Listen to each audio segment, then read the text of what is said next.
the SEC. Let's talk about the SEC. We had I said earlier that I think that Arkansas is still the best team in that conference. I don't think that I'm going to backtrack on that. I would say that they still are the best team in that conference.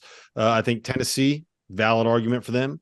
Alabama, not quite as valid, but I still think there's an argument to be made for them. The only team that I don't think that we had said that there's a top four, right? The only team that I don't think is currently in the conversation for best team in the SEC is Kentucky, and that's because I can't watch them offensively. I can't do it. I can't do it, T.O. I cannot do it. It's crazy. It's crazy. They're 29th in KenPom and Tennessee's 50th. Yeah, and but Kentucky's got the 5th best defense in the country. Tennessee's got the first. But it's what it says. Now I'm speaking on KenPom. Yeah, but so much of that is because they just beat up on some bad teams, right? Well, there's something to be said there. And so much of that, like so much of the offensive efficiency is just a result of Oscar Tshiebwe doing Oscar Tshiebwe things and going and getting second chance points. Yep. No question. They are very difficult. Like I don't like watching them. I do not like watching them play. Is that bad?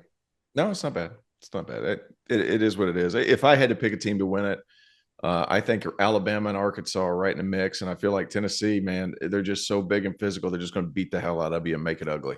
So like, I think it's those three teams.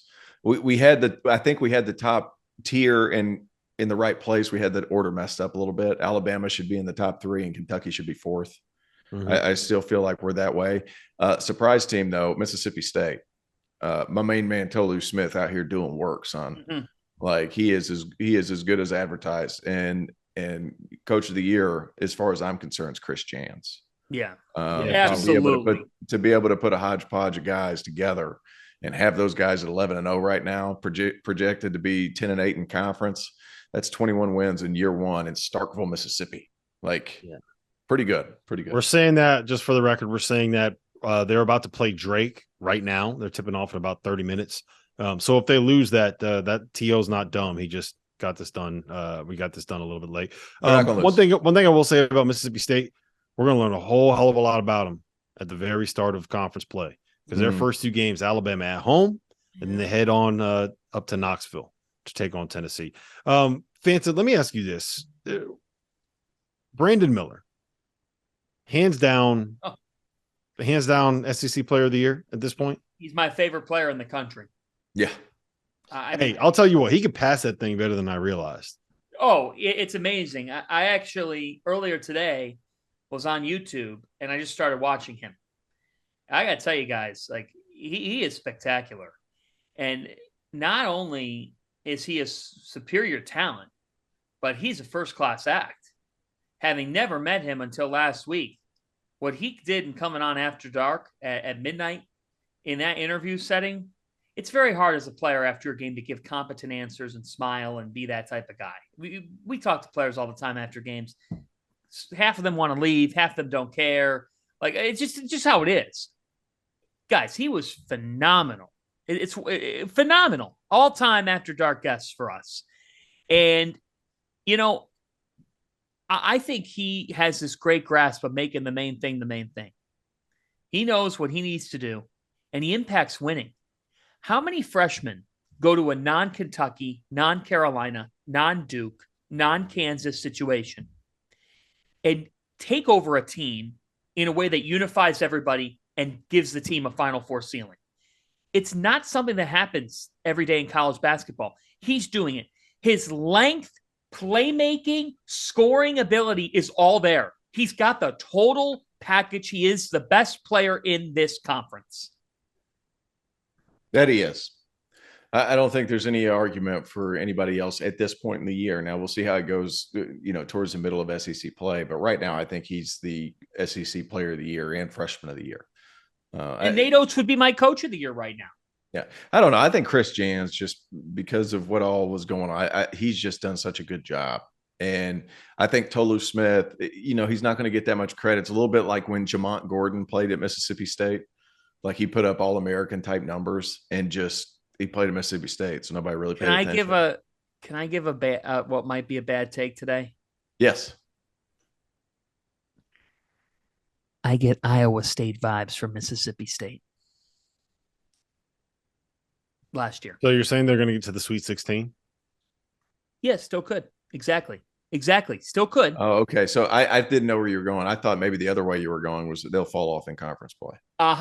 Yes. Well, both. That's what he was saying. That's what he was saying. I'm saying both. Saying both. Both could be true. Yeah. That's the only reason, though. And bear in mind, Tio, these coaches are going to vote on conference play. These coaches, if you ask these coaches to do a coach of the year right now, they'd probably vote Jans because he hasn't lost. But there's one coach like Rick Barnes. Rick Barnes might sit at his desk and go, hasn't coached a game in the SEC. Screw him. Check off somebody else. Just saying. I'm just saying. Let's like. I think they're really good, but I agree with Rob. Like, I also am not going to overreact if they lose a couple SEC games early. That's my point. So let's walk through how many SEC teams we think are going to get into the tournament, right? Top 4, obviously, we all think are going to make it. Auburn, are they a tournament team? I think they probably are. But like they're a tournament team, but they're a first round out. I'm kind of worried about them. Oh, come on. Their saving grace is that there's not a ton of great teams in the SEC. Like the middle of the SEC is not as good as I thought it was going to end up being. Florida's been a little bit of a disappointment there. Florida's been disappointing. I think Ole Miss has been disappointing. Missouri's been surprising, but they haven't beaten anybody. Right? They're 10-1, but what have they actually done? And then they got freaking curb stomped by Kansas. Stomped it. Texas A&M, I was in on them. To no, I don't know. So boy, they've fallen off too. They just lost a bye game to Wofford. Yeah. So I think we're looking at like 6. I think we're looking at 6 teams, maybe 7 coming out of the SEC. You know who's not going to get 6, maybe 7 teams in the NCAA tournament this year? Pac-12. Pac-12. All right. Hey, man, like somebody's got to get in the tournament, man. That's what I'm saying. Yeah, like that's the reason Big I'm 12. thinking 6, maybe 7. The Big 12 has 10 teams that are going to get 12 into the NCAA tournament this year. That's how good the league is. Yeah, that's true. But like the ACC, you could sneak, 6, maybe 7 in. Let's get Furman in there, man. 6. We don't need like the 2-bit SoCon. 2-bit SoCon. Yeah. 4-bit SoCon. Top of SoCon's loaded. Loaded, Tio. All right.